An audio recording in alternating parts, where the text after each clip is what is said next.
In 1969, the Cuyahoga River down in the flats in Cleveland caught on fire, making Cleveland the butt of national jokes and giving us the nickname the mistake on the lake. Well, today the flats have come back and it is one of the coolest areas in Cleveland. And in this video, we're gonna talk all about the flats. Hi guys, I'm Patty with Patty Sells CLE. Welcome back to my channel, Living in Cleveland, where I make videos about all things Northeast Ohio, Northwest Ohio, and even down south. You know the drill. If you don't want to miss any of my videos, click on the subscribe, click on the alert, whatever there is, leave a comment. I love them. Okay, today we're going to talk about the flats. I've been doing another tour of the downtown area. Last week was Tremont, the week before was Ohio City, and I think the week before that was Gordon Square. So right downtown is the flats. And a lot of people that come to Cleveland who've never been here before don't know anything about the flats. I was just showing condos to a client who's moving to Cleveland just the other day. He's in town all week. And I said, hey, have you been down to the flats yet? It's summer. It's the perfect place to go. He goes, no, I haven't. I go, well, you make sure you tell your friends to take you down to the flats because it's beautiful. So let's talk a little bit about the history of the flats. Well, the first thing you need to know about the flats is you have to go down the hill. There's lots of roads that take you down there, but they all go downhill. When I was in high school and college, I worked for the Title Bureau, and it was situated right at the top of the hill, and I would park on the hill walking down to the flats. It wasn't a fun walk up, but I was, 19 years old, so, although my dad parked there too. My dad was a bailiff, and he would park there too because it was free and my family was cheap. So anyways, you got to walk down the hill. And let's go back into the 1850s, the late 19th century. Moses Cleveland, actually, who we're named after, he actually went down there, and he was a surveyor at the time, and he thought that this Cuyahoga River, which led into Lake Erie, was the perfect spot for the center for commerce, like a port. So 1850s, early 1900s, it was an international hub for commerce and manufacturing. So think of it. We had factories, shipyards, oil refineries, lumber yards, iron furnaces, refineries. So what happens with all that over years and years and years? Well, by the 60s, the flats is totally polluted.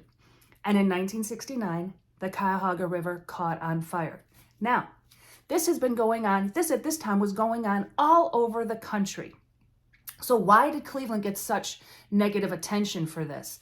Well, Time magazine happened to take a picture of the Cuyahoga River catching on fire and published it. And it just took off from there.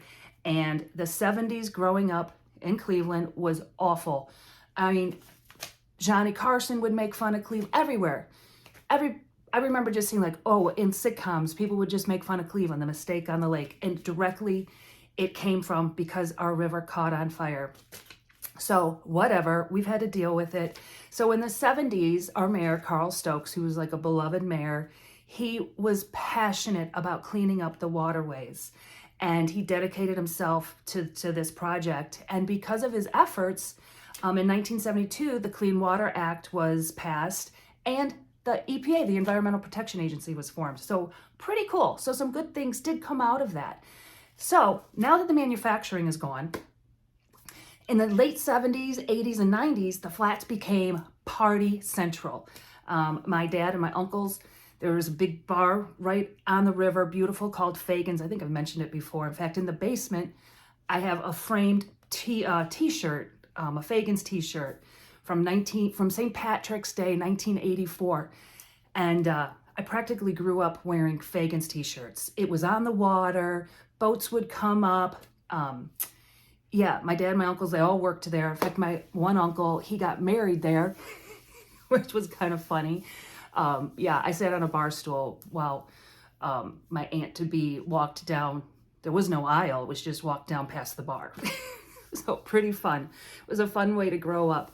So, of course, then I was young. But then in my college days, We knew which bars we could get into. Of course, we had fake IDs. And then after college, I mean, every Friday we would go down to the flats without fail.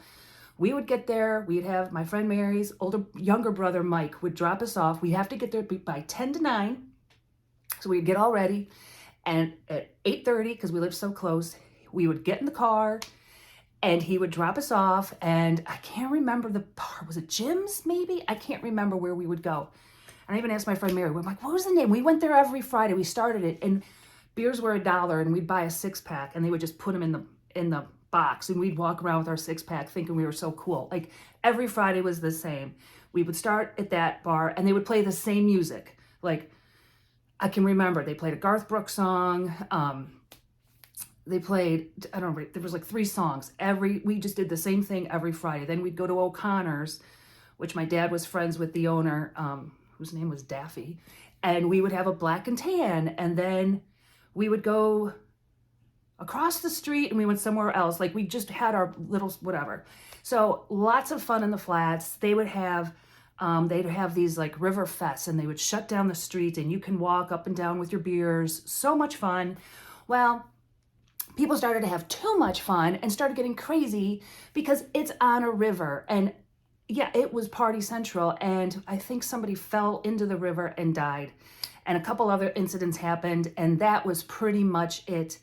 And by the mid to late 90s, the flats were dead. They just shut everything down, which was really sad because it was like one of my favorite places to go to.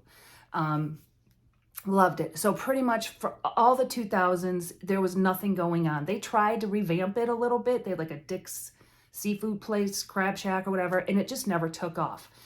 So fast forward to 2010, people started to realize, developers like, oh my gosh, this is a gold mine here. These views, because you have to go down to get there. So you have all these bridges, and then you have these spectacular views because you look up and there's the Cleveland skyline.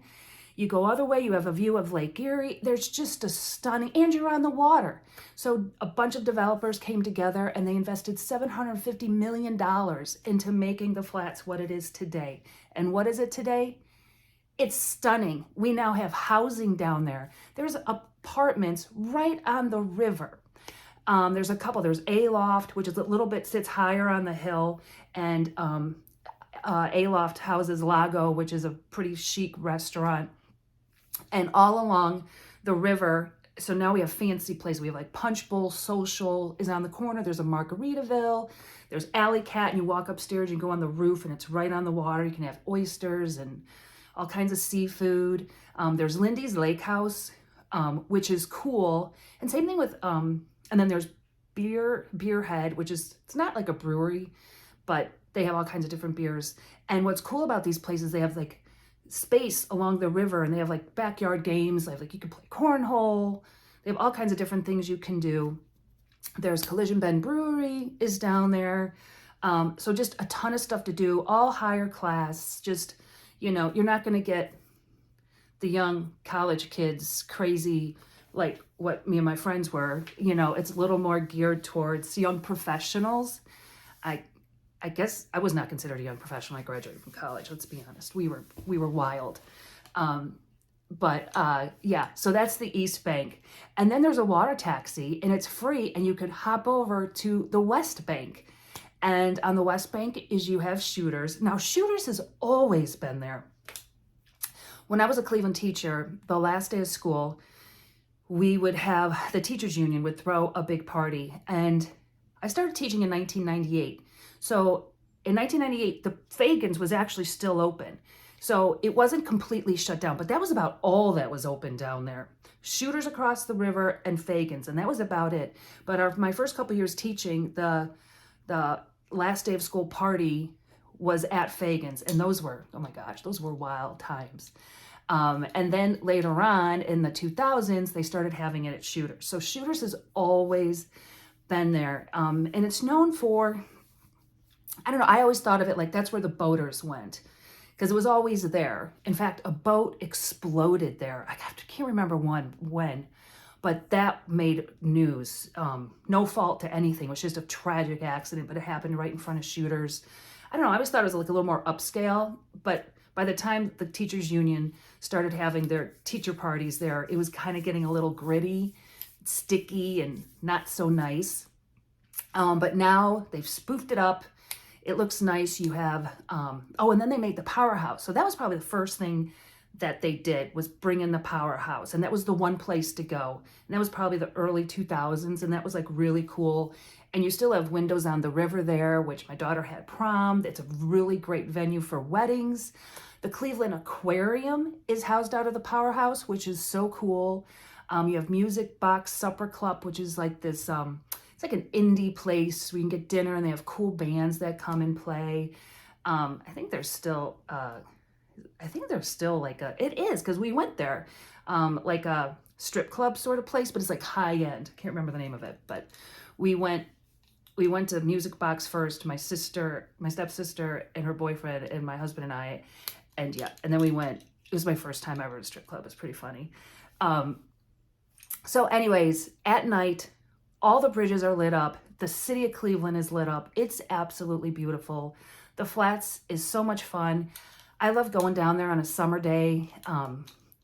Yeah, and getting, like, I think it's Thirsty Dog, you know, getting something to eat, sitting right on the water, watching. Oh, and you can rent a kayak or a paddleboard, and you can go up and down the river. It's fun to see jet skis going in and out. And then all the big freighters, they still go up and down. So cool. I mean, you could just spend a whole afternoon and just watch the boats go by. So much fun. And man, you can live there, which is pretty cool. So check out the Flats. I love it. And if you are moving to the Cleveland area, you know what to do. All my information is down there. I love helping people. I got to get this video done because I am going to show a few houses to a couple that is moving to Cleveland from Vegas, and we need to get them a house ASAP. So give me a call, send me a text, send me an email. I love to help. It's what I do. And enjoy the Flats. And if you're coming to Cleveland, make sure you put visiting the Flats on your bucket list. Thanks.